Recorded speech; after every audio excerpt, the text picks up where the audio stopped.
Halo Sumatera Utara. Sumatera Utara hari ini kembali menjumpai Anda untuk edisi Kamis 13 April 2023. Kali ini bersama kami, saya Lukman Hakim Storus. Dan saya Widya Utami Putri. Seperti biasa sejumlah informasi telah dirangkum tim redaksi kami untuk Anda. Dan berikut Sumatera Utara hari ini selengkapnya.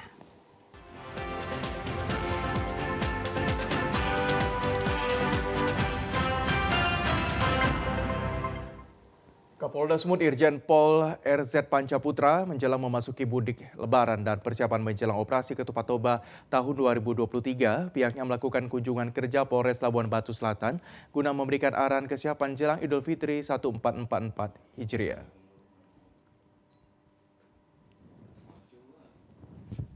Kapolda Sumatera Utara bersama para pejabat utama Polda Sumut melakukan kunjungan kerja dalam memastikan kesiapan Polres jajarannya mensukseskan operasi Ketupat Toba tahun 2023.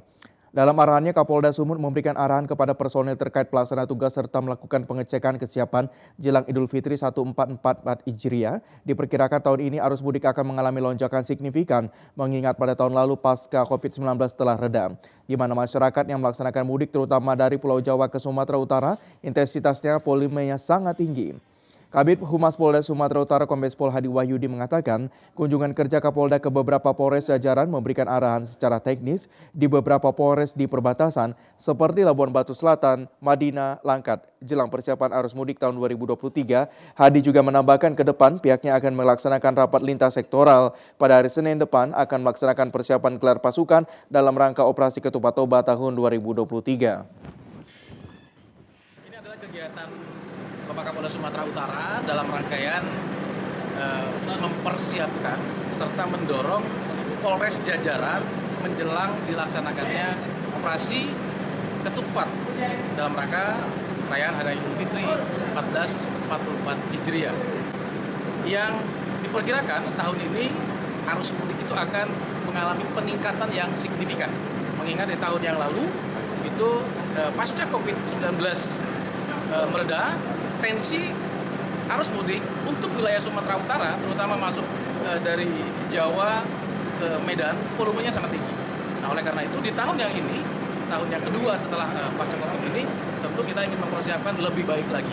Bapak Kapolda juga sudah memberikan arahan secara teknis kepada beberapa Polres di perbatasan, di Labuan Batu Selatan, kemudian di Madinah, kemudian nanti besok kami akan berangkat ke Langkat untuk juga mempersiapkan hal yang sama.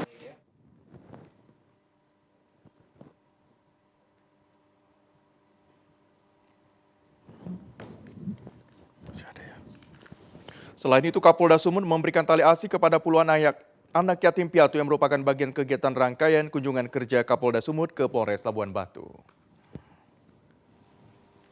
Pemirsa, pengaduan masyarakat terhadap aksi tawuran pelajar direspon Polsek Sunggal dengan cepat. Sejumlah pelajar pun diamankan.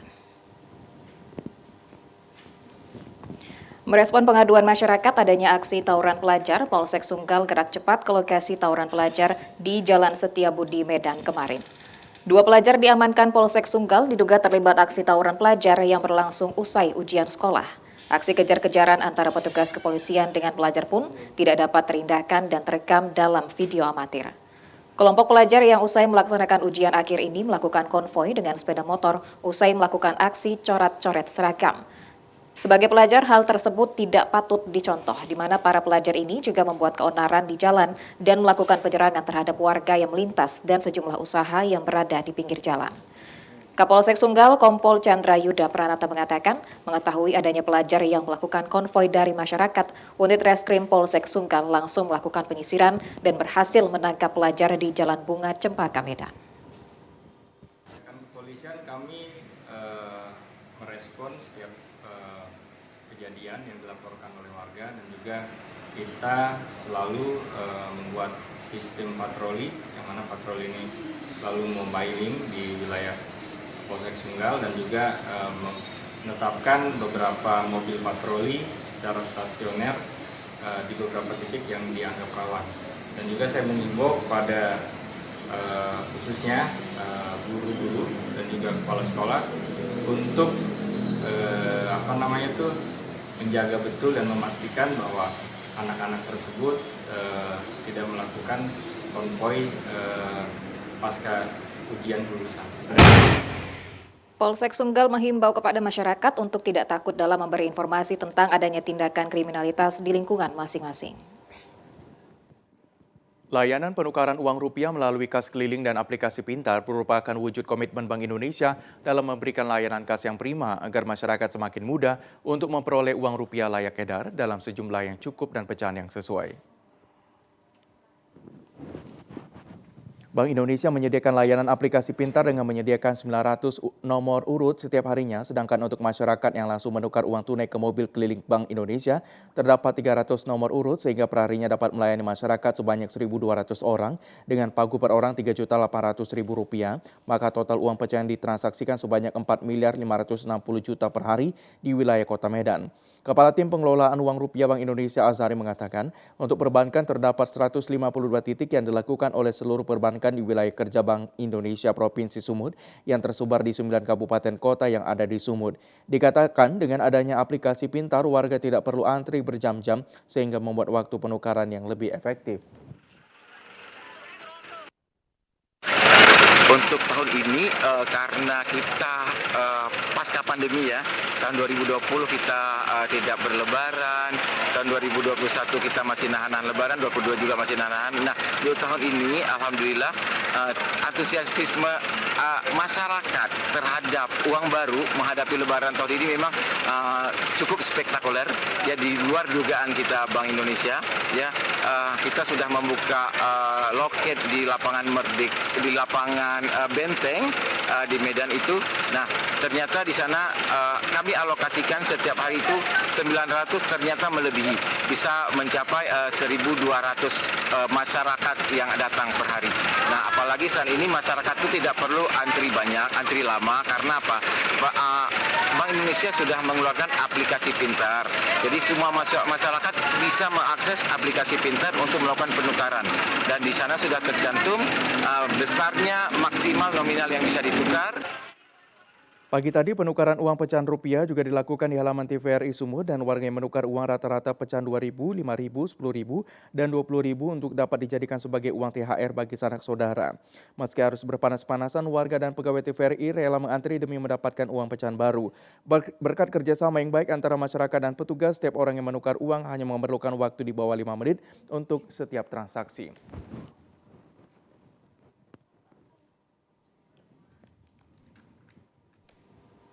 Ya, pemirsa, beragam informasi menarik lainnya akan kembali kami hadirkan usai jeda berikut. Tetaplah bersama kami di Sumatera Utara hari ini sore.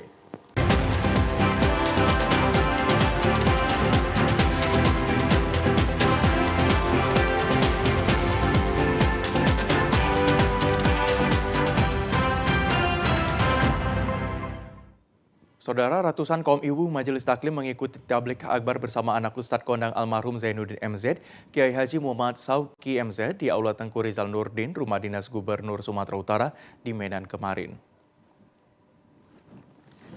Tablik akbar bersama Majelis Taklim Az-Zahra Muslimah Sumut ini mengambil tema menyikapi Ramadan dengan menjaga hati untuk senantiasa istiqomah dalam menggapai ridho Allah. Kegiatan tablik akbar ini juga dihadiri pembina MTS Az-Zahra Muslimat Sumut, Hajah Nawal Edi Ramayadi, dan juga para pengurus Yayasan Kampung Zikir Madani. Terkait menjaga hati, Ustadz Kiai Haji Muhammad Syauki MZ mengatakan ada 4 perkara bagi umat Islam jika ingin bahagia, yakni umat Islam harus punya hati yang luas, amal yang banyak, pergaulan yang luas, serta mempunyai pasangan yang soleh-soleha. Dengan menjalankan keempat perkara tersebut, umat Islam akan mampu mencapai kebahagiaan dunia akhirat. Dalam tausiahnya, Kiai Haji Muhammad Sauki juga mengajak seluruh jemaah yang hadir agar menjadikan momen 10 hari terakhir Ramadan sebagai Ramadan terbaik dan terakhir dengan melaksanakan ibadah sebaik-baiknya, karena belum tentu dapat bertemu lagi pada Ramadan berikut. Dikatakan saat ini masih banyak yang menjadikan Ramadan sebagai rutinitas tahunan, di mana pada awal Ramadan pelaksanaan ibadah dilakukan dengan penuh semangat, namun di akhir Ramadan justru semakin mengendur semangat ibadahnya. Sementara itu, pembina Yayasan Az-Zahra Muslimat Sumatera Utara, Hajah Nawal Edi Ramayadi mengatakan, menjaga hati merupakan salah satu hal penting dalam Islam karena sifat dan karakter seorang hamba merupakan manifestasi dari isi hatinya. Bulan Ramadan itu kan bulan yang suci, bulan yang penuh berkah, bulan yang penuh ampunan. Saya berharap rakyat Sumatera Utara bisa menyikapinya dengan sebaik-baiknya. Mari kita menjaga hati dengan baik, membaca Quran, terus bersedekah dengan orang lain dan menjaga lisan kita dengan baik sehingga puasa kita pada tahun ini mendapat jadi puasa yang lebih baik lagi ya. Ketua Umum MT Azahra Muslimat Sumut Titin Sumarni mengatakan dengan mengajak ibu-ibu mengikuti kegiatan tablik akbar ini agar mendapat pencerahan dengan membersihkan hati dari sifat iri dan dengki sehingga menjadi pribadi yang lebih baik dan santun. Ada apa tidak? Banyak. Akan seluruh jamaah Sumatera Utara agar lebih meningkatkan lagi keimanan dan ketakwaannya khususnya di bulan Ramadan. Dan alhamdulillah juga kami dapat menghadirkan Kiai Haji Muhammad Syauqi yang datang jauh-jauh dari ibu kota Jakarta. Alhamdulillah dapat bergabung bersama Majelis Taklim Azahra Muslimah Sumatera Utara. Untuk tip menjaga hati agar kita sesama manusia agar selalu mengimbang perasaan seseorang, tidak mencampuri urusan orang atau tidak menceritakan aib seseorang. Jadi kita saling menjaga khususnya diri kita sendiri dan keluarga kita. Momen tablik akbar ini juga dimanfaatkan untuk mengumpulkan wakaf dari ibu-ibu majelis taklim dalam membantu hafiz Quran dan operasional pondok pesantren Yayasan Kampung Zikir Madani yang ada di Riau. Sementara itu, pemirsa, safari dakwah yang dilakukan Ustadz Kiai Haji Muhammad Syauqi bersama Yayasan Kampung Zikir Madani merupakan safari terakhir yang dilakukan di Kota Medan. Tim safari dakwah pimpinan Ustadz Kiai Haji Muhammad Syauqi (MZ) berada di Sumatera Utara selama 18 hari guna menjalin silaturahmi dengan para jemaah se-Sumatera Utara.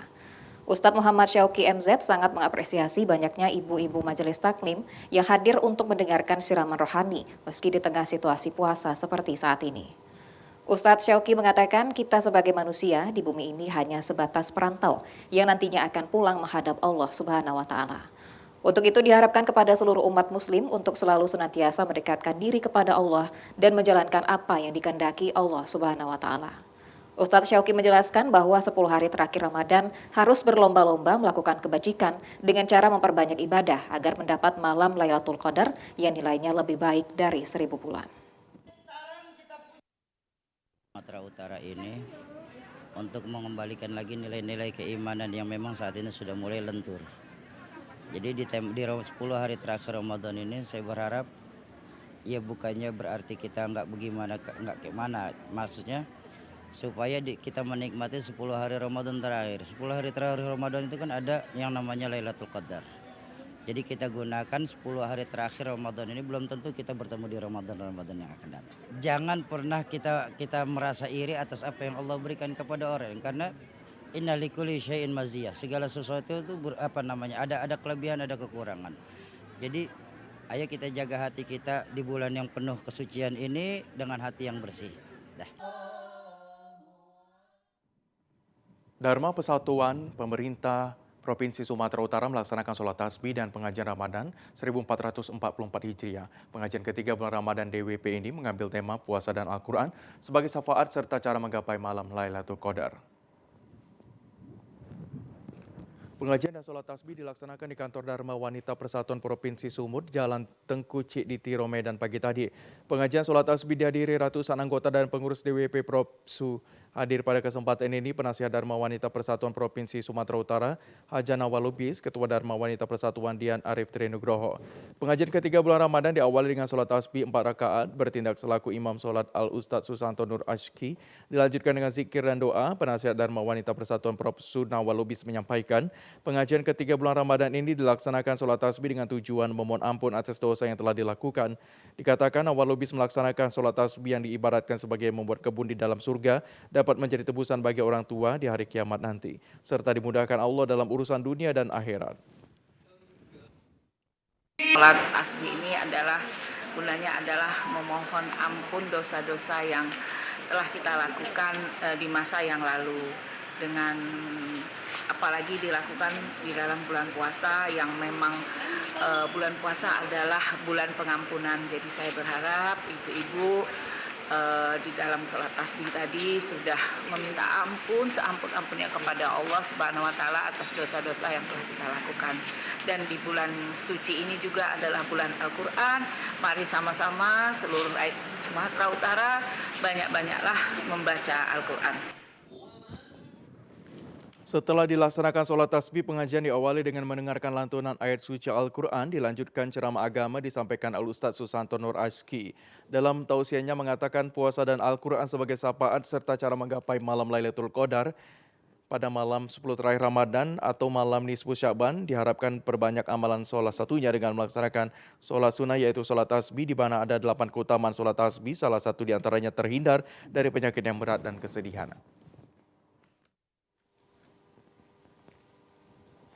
Beralih ke informasi lain, pemirsa, Universitas Sumatera Utara,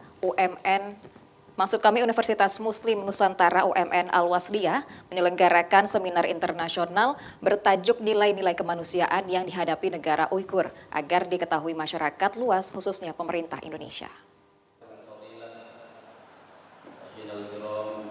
Seminar internasional yang digelar mengangkat tema memperkuat nilai-nilai keislaman di dunia yang beragam serta penandatanganan naskah kesepahaman antara UMN Al-Wasliyah dengan Center for Uyghur Studies. Rektor UMN Al-Wasliyah KRT Hardi Mulyono Surbakti dalam sambutannya mengatakan, pluralisme merupakan suatu sistem nilai atau pandangan yang mengakui keragaman di dalam suatu bangsa. Keragaman atau kemajemukan dalam suatu bangsa itu haruslah senantiasa dipandang positif, optimis sebagai kenyataan real oleh semua anggota lapisan masyarakat dalam menjalani kehidupan berbangsa dan bernegara. Esensi makna pluralisme tidak hanya diartikan sebagai sebuah pengakuan terhadap keberagaman suatu bangsa, akan tetapi mempunyai implikasi positif, politisi, sosial, dan ekonomi. Rektor juga menjelaskan seminar ini sengaja diselenggarakan UMN Al-Wasliyah dan pengurus Al-Wasliyah dalam rangka memahami secara benar duduk permasalahan yang terjadi di Uighur di negeri Cina. Dikatakan narasumber yang dihadirkan pada seminar internasional di UMN Al-Wasliyah adalah orang-orang yang terlibat langsung dalam memperjuangkan nilai-nilai kemanusiaan di Uighur. UMN Al-Wasliyah akan menyampaikan hasil seminar kepada pengurus besar Al-Wasliyah sehingga dapat menyampaikan kepada DPR RI dan pemerintah Indonesia untuk berperan aktif agar pemerintah negara Cina lebih mengutamakan nilai-nilai kemanusiaan di Uighur. Bagaimana kita memahami secara benar duduk masalah persoalan di Uighur di negeri Cina itu. Maka tadi sama-sama kita dengar narasumber itu memang orang-orang yang terlibat langsung dalam perjuangan di Uighur itu. Dan oleh karenanya kita semakin memahami sesungguhnya Uighur itu adalah sebuah etnis yang berbeda dengan etnis China yang memang sengaja oleh pemerintah Cina akan dibumi hanguskan, didegradasi secara terang-terangan, dan itu tentu kita prihatin. Kita mengangkat tema ini untuk bagaimana agar kita UMN Al-Wasliyah ikut berperan aktif dalam rangka kemanusiaan, bahwa semua manusia ini layak untuk hidup berdampingan, bersaudara. Oleh karenanya kita mendesak negeri Cina untuk bagaimana agar menghentikan apa yang disebut dengan penghilangan identitas etnis Uighur itu.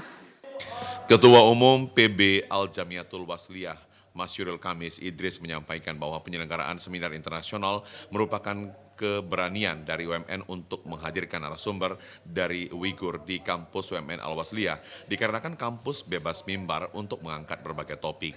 Masyurul Kamis mengatakan Uighur tak ubahnya seperti Rohingya di Myanmar sehingga perlu diketahui seluruh negara termasuk Indonesia untuk berperan sebagai misi kemanusiaan.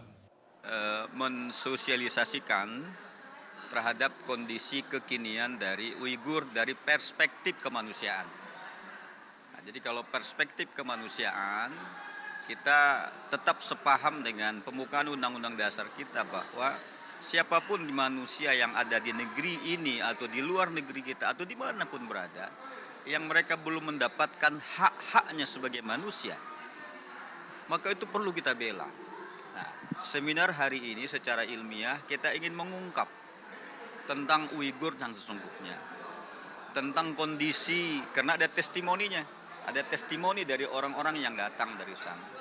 Nah, karena itu kita tadi discuss, kita berharap pertemuan ini bisa menjadi salah satu upaya menyeimbang terhadap berita yang ada hari ini.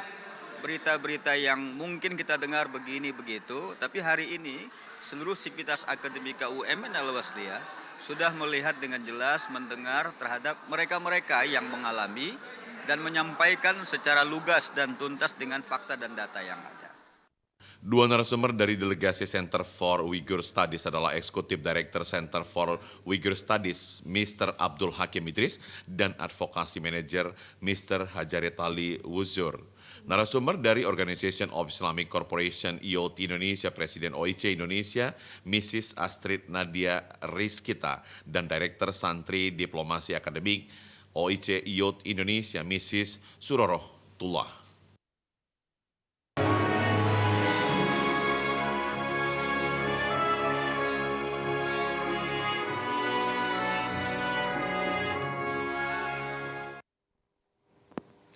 Pemirsa, bulan Ramadan merupakan momen yang tepat untuk berbagi kebahagiaan dengan cara bersedekah.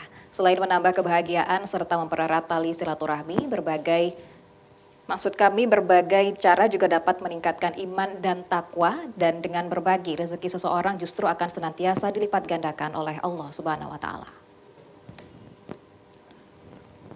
Sebagai bulan suci bagi umat muslim, Ramadan merupakan bulan penuh berkah dan inilah saat yang tepat untuk terus meningkatkan amal dan perbuatan dalam hal kebajikan dengan mengharapkan pahala dan ridho ilahi. Karena di bulan Ramadan ini setiap amal dan perbuatan yang sesuai dengan tuntunan Rasul akan digandakan nilai pahalanya.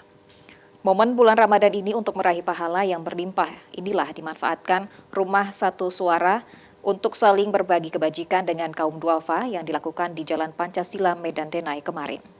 Sikap saling berbagi di bulan Ramadan ini telah menjadi kebiasaan bagi Rumah Satu Suara, seperti berbagi kebajikan dengan kaum duafa yang biasa dilakukan ketika menyambut atau perginya bulan Ramadan. Ketua Umum Rumah Satu Suara Vivi Eka Sariteja mengatakan, dengan berbagi maka kita bisa meningkatkan rasa empati dan kepedulian terhadap keadaan orang-orang di sekitar yang belum beruntung. Dan ini lebih terasa pada saat bulan Ramadan dengan membiasakan diri untuk bersedekah atau berbagi kepada orang lain. Kita melihat masyarakat agar bisa lebih baik lagi, baik itu dari segi produksi mandiri maupun kita juga memberi. Semoga apa yang kita salurkan ke masyarakat menjadi manfaat bagi khususnya bagi masyarakat, dan semoga kita dapat mengantarkan pemimpin-pemimpin yang amanah untuk Indonesia yang lebih baik dan bermartabat. Kita semua pengurus lebih bekerja keras lagi untuk masa depan bangsa dan generasi kita, agar kita mewujudkan apa yang menjadi visi dan misi Rumah Satu Suara. Semoga berkah dan selalu dilindungi Allah Subhanahu wa taala. Ketua Rumah Satu Suara Sumatera M. Duha Salihin mengatakan pihaknya terus melakukan kebajikan tidak saja di bulan Ramadan, tetapi di bulan lain dengan berbagai kegiatan sosial yang manfaatnya langsung dirasakan masyarakat luas.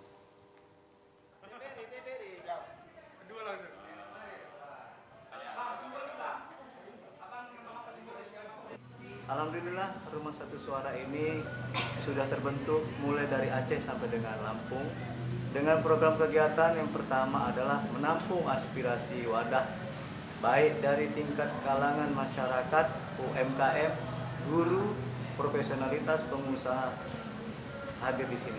Kami telah berbuat di Jalan Menteng 2, sebelumnya jalan itu tidak diaspal, alhamdulillah sekarang berkat dukungan dari RIS kami hanya menyampaikan aspirasi ke Kota Madya Medan, akhirnya masyarakat bisa menikmati jalan tersebut sehingga jalan itu sekarang bisa mulus. Alhamdulillah masyarakat menikmatinya, menyenanginya karena dari wadah Rumah Satu Suara inilah yang menyampaikannya kepada pemerintah sehingga jalan tersebut menjadi rata. Saling berbagi kebajikan yang dilakukan Rumah Satu Suara di bulan Ramadan ini dengan berbagi paket sembako yang diberikan kepada kaum duafa. Untuk meningkatkan kerukunan umat beragama dalam bulan suci Ramadan 1444 Hijriah, bersama umat muslim menggelar Rahmatama Kebangsaan dengan Bupati Tapanuli Utara. Bersama umat muslim di Tapanuli Utara dalam memaknai bulan suci Ramadan sebagai tradisi umat muslimin dan muslimah, serta dalam meningkatkan ketakwaan diharapkan dapat memupuk persatuan dan kesatuan kerukunan antar umat beragama di Tapanuli Utara. Terjalinnya komunikasi yang baik pemerintah dan daerah berbagai lintas agama seperti halnya dalam momentum bulan suci Ramadan disambut baik oleh Ketua MUI Taput Samsul Pandiangan sehingga terbina dan membangun solidaritas empati pemerintah daerah kepada masyarakat terjaga dan terjalin dengan baik di Taput. Selain itu pentingnya menjaga kerukunan meningkatkan hubungan yang harmonis antar umat beragama di Tapanuli Utara menjadi refleksi terhadap upaya menjaga toleransi antar umat beragama yang terbina dengan baik. Moderasi beragama, kurikulum umat beragama di Kabupaten Taman Utara. Kami sangat bangga tentunya dengan kepemimpinan Pak Bupati Kabupaten Taman Utara, Bapak Dr. Andus Nababan. Selama 9 tahun yang lalu sampai saat ini, ya kami merasakan begitu hangatnya, begitu antusiasnya masyarakat Muslim khususnya dan masyarakat Taman Utara umumnya mendukung program-program Pak Bupati di Kabupaten Taman Utara. Bupati Taput Nixon Nababan dalam hubungan antar umat beragama dilandasi toleransi dan saling pengertian, menghormati melalui peningkatan dialog antar umat beragama berharga dan patut dipertahankan. Kegiatan dihadiri masyarakat Muslim dari Kota Tarutung serta perwakilan kecamatan. Ramadhan Kebangsaan dirangkai dengan ceramah rohani oleh Ustadz Abdul Muhadir Ritonga dan buka puasa bersama. Panitia Pemilihan Kecamatan dan Panwas Kecamatan Binjai Kota kemarin siang melakukan sosialisasi kawal pemilu. Sosialisasi ini dilakukan di lampu merah tepat di depan kantor Wali Kota Binjai sembari berbagi takjil untuk berbuka puasa bagi warga Binjai. PPK dan Panwascam Binjai Kota ini saling berkolaborasi guna mengawal daftar pemilih sementara dan kawal hak pilih masyarakat pada pemilihan umum 2024 mendatang. Setelah mengumumkan dan menempelkan daftar pemilih sementara untuk pemilu 2024 di setiap kantor lurah yang ada di Kota Binjai, kali ini pihak PPK dan Panwascam kembali memberitahukan masyarakat umum sembari membagi takjil. Tentu saja aksi ini mendapat sambutan baik dari masyarakat Kota Binjai karena berkah Ramadan bisa dirasakan secara bersama sembari menggelar hal yang sangat positif guna penentuan nasib bangsa selama 5 tahun ke depan. Sosialisasi ini berkaitan dengan ajakan bagi masyarakat untuk mengecek nama di daftar pemilih dan informasi seputar pelayanan pelapor. Sosialisasi ini merupakan tahapan pemilihan umum baik di jajaran Komisi Pemilihan Umum dan Badan Pengawas. Ketua PPK Binjai Kota Irfan Haris mengatakan kegiatan bagi takjil ini merupakan ide bersama PPK dan Panwascam sembari melaksanakan tahapan pemilu 2024 mendatang yang melibatkan PPS dan Panwas Kelurahan yang ada di Kecamatan Binjai Kota. Kami hari ini melaksanakan kegiatan sosialisasi terkait KPU Kota Binjai telah menempelkan daftar pemilih sementara di 3 kelurahan yang ada di Kota Binjai ini. Maka untuk itu kami berkolaborasi PPK di Kota dan Panwaslu Kecamatan di Kota beserta jajarannya sekaligus membagi takjil kepada masyarakat yang ada di Kota Binjai ini.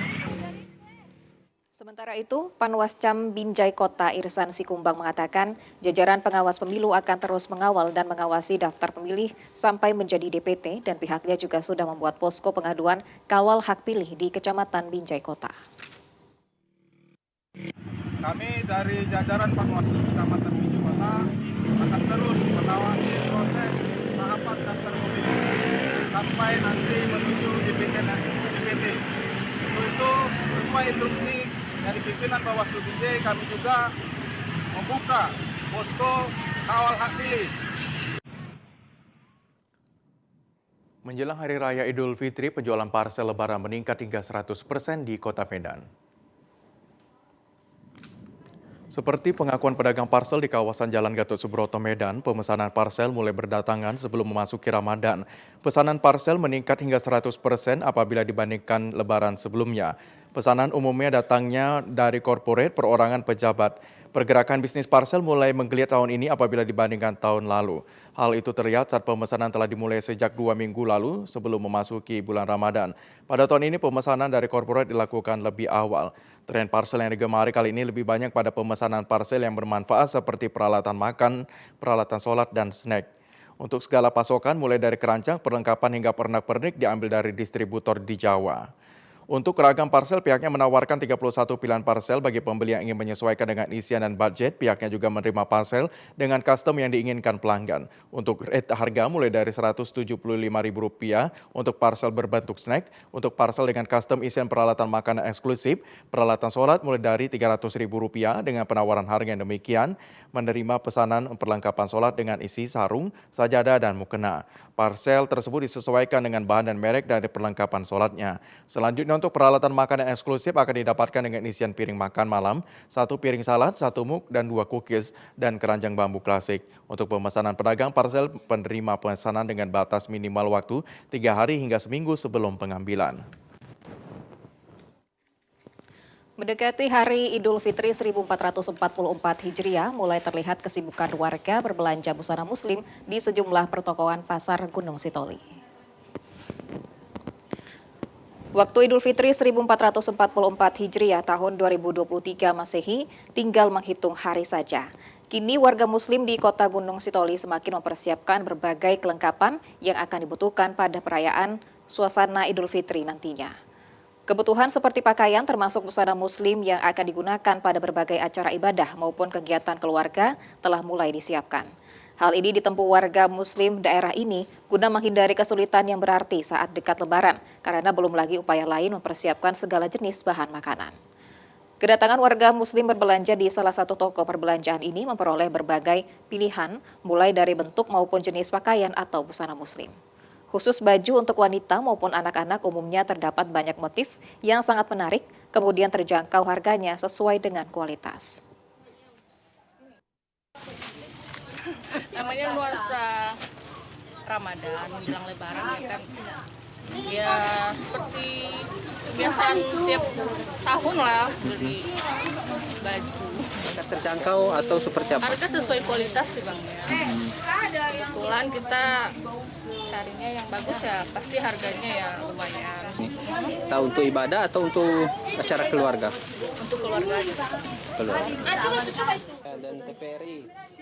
Para ibu-ibu ini sengaja membawa langsung anaknya untuk memilih berbagai jenis busana seperti gamis anak dan baju tunik termasuk angke motif jilnan yang terpajang rapi sesuai kualitas. Meskipun harga busana ini bervariasi mulai dari Rp80 hingga Rp120.000, namun tidak menjadi hitungan bagi orang tua karena ibadah Ramadan hingga perayaan Idul Fitri dengan pakaian busana bersih dan baru dinilai sebagai ciri kesungguhan hati mengamalkan dan taat pada Allah Subhanahu wa Ta'ala. Kami masih memiliki beragam informasi menarik lainnya. Tetaplah bersama kami di Sumatera Utara hari ini.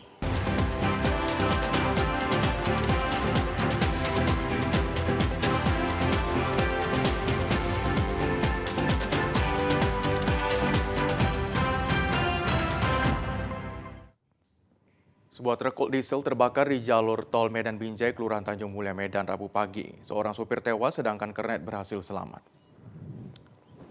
Dalam rekaman video amatir terlihat kobaran api dengan cepat melahap satu unit truk diesel yang mengangkut drum berisi kawasan tol Medan Binjai, Kelurahan Minyak Mulia. Kelurahan Tanjung Mulia, Kecamatan Medan Deli, Kota Medan yang berisi minyak.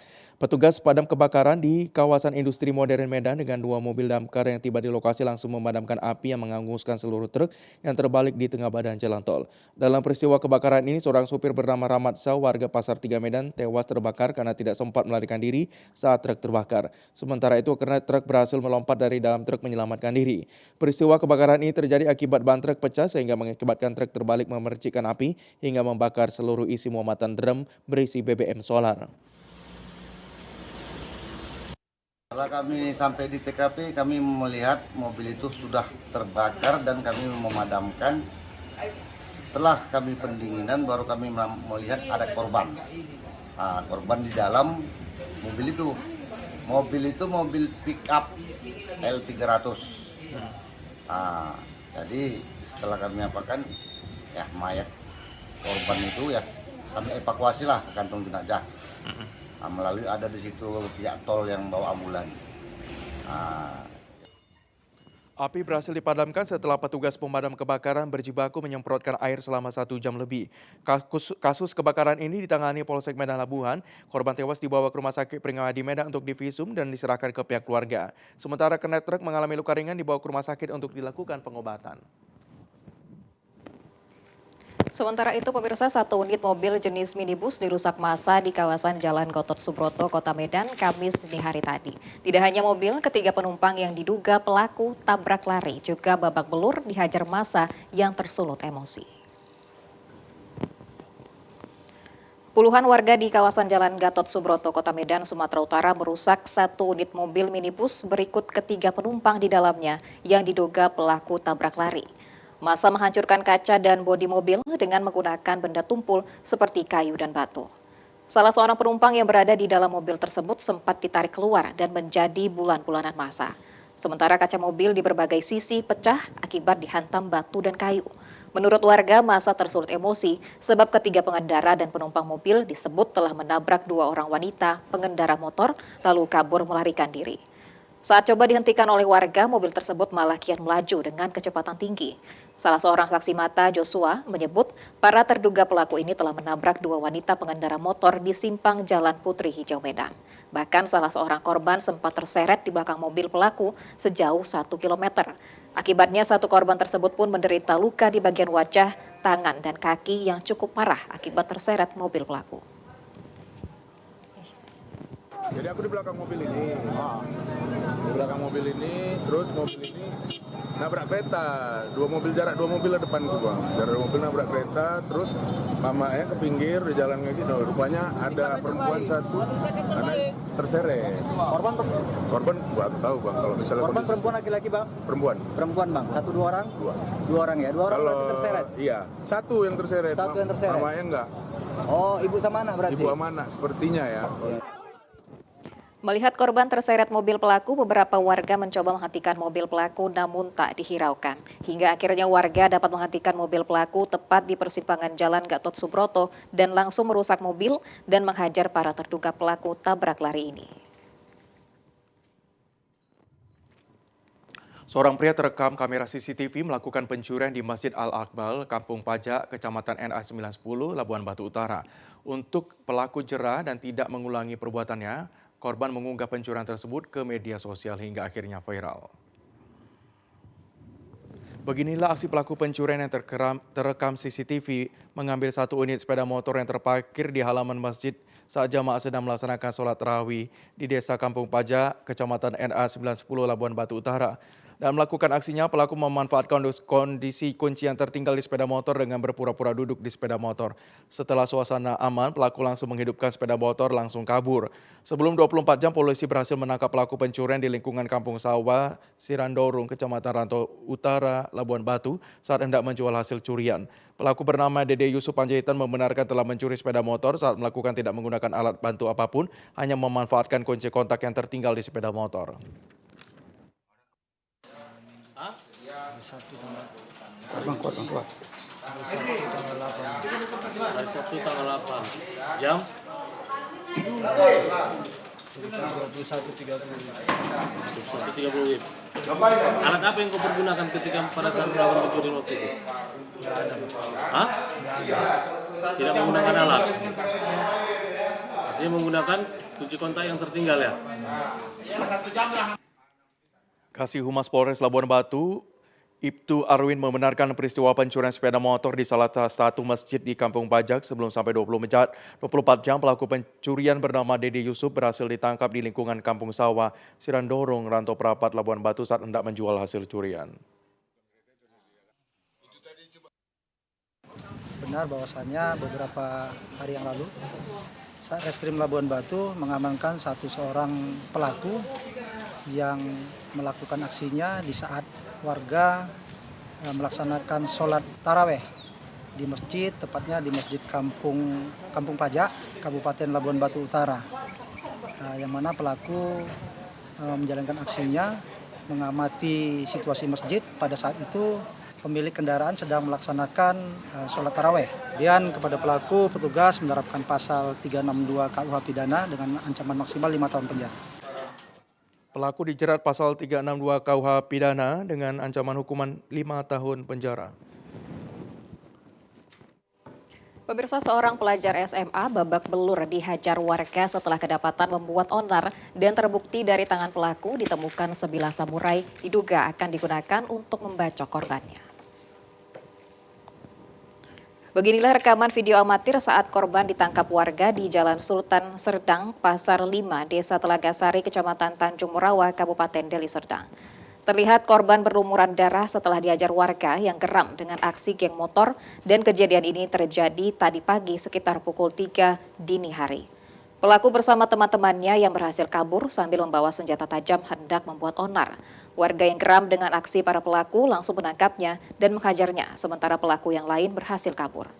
Pada saat diinterogasi oleh penyidik, pelaku mengaku pagi itu berniat untuk mencari musuhnya yang diketahui telah keluar dari kantor polisi dan berniat untuk membalas dendam. Namun niatnya untuk membalas dendam belum tersampaikan, puluhan warga berhasil menggagalkan dan menangkapnya. Kapolsek Tanjung Morawa AKP Firdaus Kemit mengatakan aksi geng motor sudah sangat meresahkan warga beraksi di Jalan Sultan Serdang, Desa Telaga Sari. Namun aksi keributan antara geng motor ini berhasil dibubarkan warga dan menangkap seorang pelaku dan sudah menjadi target pihak kepolisian. Ini ada segerombolan anak-anak yang berkumpul sambil membawa sajam untuk menakut-nakuti warga. Kemudian ketika mereka berlari, ini ada warga yang menangkap orang tersebut dan diamankan. Kemudian personil Polsek Tanjung Morawa beserta anggota mengamankan pelajar tersebut ke Polsek Tanjung Morawa. Ini anak-anak ini dijerat pasal Undang-Undang Darurat nomor 12 tahun 1951 dengan ancaman hukuman maksimal 10 tahun penjara. Saat ini pihak kepolisian Polsek Tanjung Morawa masih memburu para pelaku lainnya yang masih melarikan diri.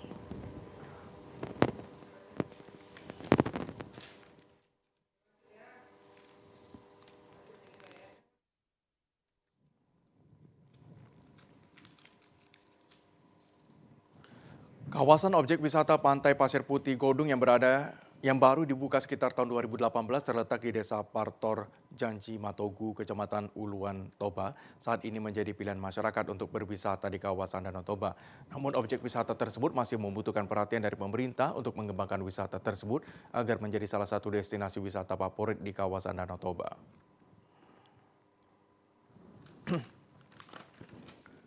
Jika ditinjau jarak dari kota Porsea menuju objek wisata Pantai Pasir Putih Gudong tidak terlalu jauh. Selain akses jalan sudah bagus, pengunjung hanya membutuhkan jarak tempuh sekitar 15 menit dengan jarak 12 km. Salah seorang pengunjung Sahata Butar-Butar mengakui bahwa bangunan sarana prasarana gazebo dan jogging track menelan biaya ratusan juta tahun anggaran 2018 lalu tampak terlihat tidak terawat dan asal jadi. Hal tersebut tentu sangat membutuhkan perhatian dari pemerintah Kabupaten Toba untuk melakukan pembenahan yang serius menjadikan objek wisata ini menjadi salah satu destinasi wisata yang diminati oleh masyarakat. Objek wisata Pantai Pasir Putih Godung ini merupakan salah satu tempat wisata yang menarik jika dibandingkan lokasi wisata serupa di sepanjang kawasan Danau Toba.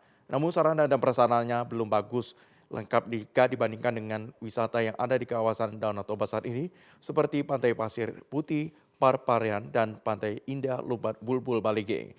Pantai Pasir Putih Godung ini sebenarnya memiliki daya tarik tersendiri, yakni memiliki lahan kosong yang luas, masih perlu untuk dikembangkan sebagai lahan parkir yang memadai. Selain itu, rerumputan hijau yang luas tempat dapat melakukan banyak aktivitas seperti yang kita lihat sendiri. Banyak anak dapat bermain di tempat bercengkrama bagi warga yang berkunjung. Hamparan Danau Toba yang begitu indah dan airnya yang bersih dan jernih menjadi ciri khas tersendiri, membuat wisatawan seringkali berlama-lama untuk bermain maupun menikmati keindahan. Sahata berharap pemerintah Kabupaten Toba dapat memperhatikan pembangunan sarana infrastruktur yang dapat menunjang wisatawan sehingga dapat lebih menarik perhatian. Kita lihat Desa Partor ini namanya Desa Partor, Kecamatan Uluan. Ini dikelola oleh aset HKBP dari HKBP Godung dan Cimatogu. Ini sangat indah. Yang penting cuma pengelolaannya aja. Dan ya kalau bisa lebih diperbaikilah. Ini sangat bagus. Semua nampak Porsea, Lagu Putih, Balige Tapahan nampak dari sini. Terkait pengelolaan Pak, kira-kira pengelolaan seperti apa yang perlu diperlukan di sini Pak? Ya kalau memang HKBP boleh untuk mengelolanya lebih bagus lagi, atau HKBP memberikan ke pihak ketiga, ke pihak lain swasta untuk mengelolanya lebih bagus lagi.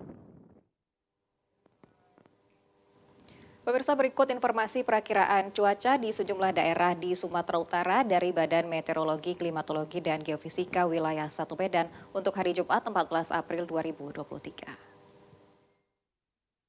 Halo Sobat BMKG, senang sekali saya Christine Matondang. Perakirawan Balai Besar BMKG Wilayah 1 Medan boleh kembali hadir untuk menyampaikan update informasi perakiraan cuaca dan hotspot di wilayah Sumatera Utara untuk hari Jumat 14 April 2023. Adapun kondisi cuaca di wilayah Sumatera Utara pada pagi hari diprediksi cerah berawan di wilayah Sumatera Utara. Sementara pada siang hingga sore hari, kondisi cuaca cenderung cerah berawan dengan potensi hujan ringan hingga sedang, di mana hujan sedang diprediksi terjadi di wilayah Tapanuli Tengah, Tapanuli Utara, Karo, Dairi, Toba, Mandailing Natal, Kepulauan Nias, Pakpak Barat, Humbang Hasundutan, Samosir, Sibolga, dan sekitarnya.